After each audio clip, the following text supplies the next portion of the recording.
గోధుమ పిండి బిస్కెట్స్ చేసుకుందాం ఇవాళ. హలో అండి, ఇవాళ తీయటి గోధుమ పిండి బిస్కెట్స్. గోధుమ పిండి తీసుకున్నాను 1 కప్పు. దాంట్లో కొంచెం ఉప్పు, లైట్గా ఉప్పు వేసుకోవాలి. ఉప్పు వేసుకొని అంతా కలుపుకోవాలి.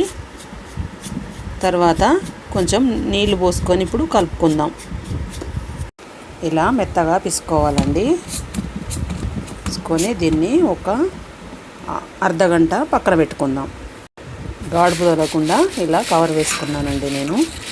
ఇలా ఎండిపోదు పిండి అన్నది మనకు ఎండిపోకుండా స్మూత్గా ఉంటుంది.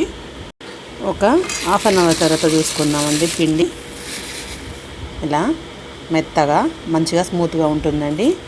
ఇప్పుడు మనం దీన్ని చపాతీలాగా ఒత్తుకుందాం. ఇప్పుడు ఈ ముద్దను 2 భాగాలుగా చేసుకున్నానండి నేను. ఇప్పుడు దీన్ని చపాతీలు చేసుకుందాం.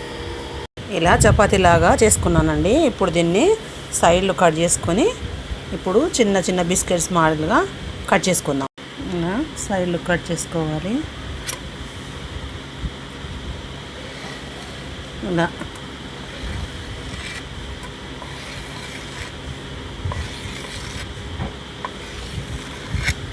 ఇవి తీసేసుకుందాం. ఎడ్జెస్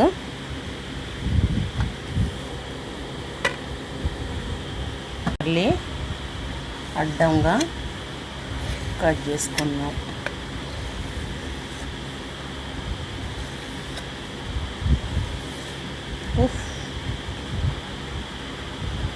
ఇప్పుడు కట్ చేసుకున్న వాటిని డీప్ ఫ్రై చేసుకుందామండి. ఆయిల్ హీట్ అయింది. ఒక్కొక్కటిగా బిస్కెట్స్ వేసుకున్నాం. ఇలా పొంగిపోయానండి. పూరీలాగా మొత్తం పొంగాయండి ఇలా. ఇప్పుడు వీటిని తీసేసుకుందాం వేరే ప్లేట్లోకి. బిస్కెట్లను ఇలా కాల్చుకున్నానండి. గిన్నెలో చక్కెర తీసుకొని కొంచెం వాటర్ వేసుకొని ఇప్పుడు మనం ఇది కరిగేదాకా ఉండి కొంచెం లైట్గా పల్సటి తీగ పాకం వచ్చేదాకా ఉంచుకుందాం. ఇలా అవుతుందండి. చూద్దాం.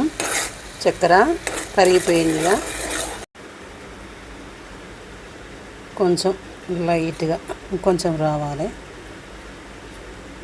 ఇది వచ్చిందండి. ఇప్పుడు ఈ బిస్కెట్లను ఇందులో వేసుకొని మంచిగా కలుపుదాం.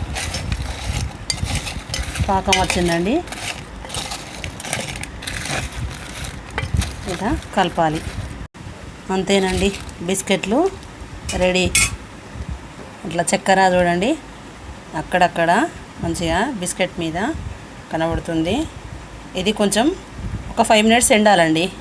ఎండినాక తింటే చాలా బాగుంటుంది. 5 నిమిషాలు అయిపోయిందండి. చూడండి ఎంత బాగా వచ్చాయో. చిన్నపిల్లలు చాలా ఇష్టంగా తింటారండి. నా ఛానల్ని మీకు నచ్చితే నా ఛానల్ని సబ్స్క్రైబ్ చేసుకోండి, లైక్ చేయండి, షేర్ చేయండి, కామెంట్ చేయండి.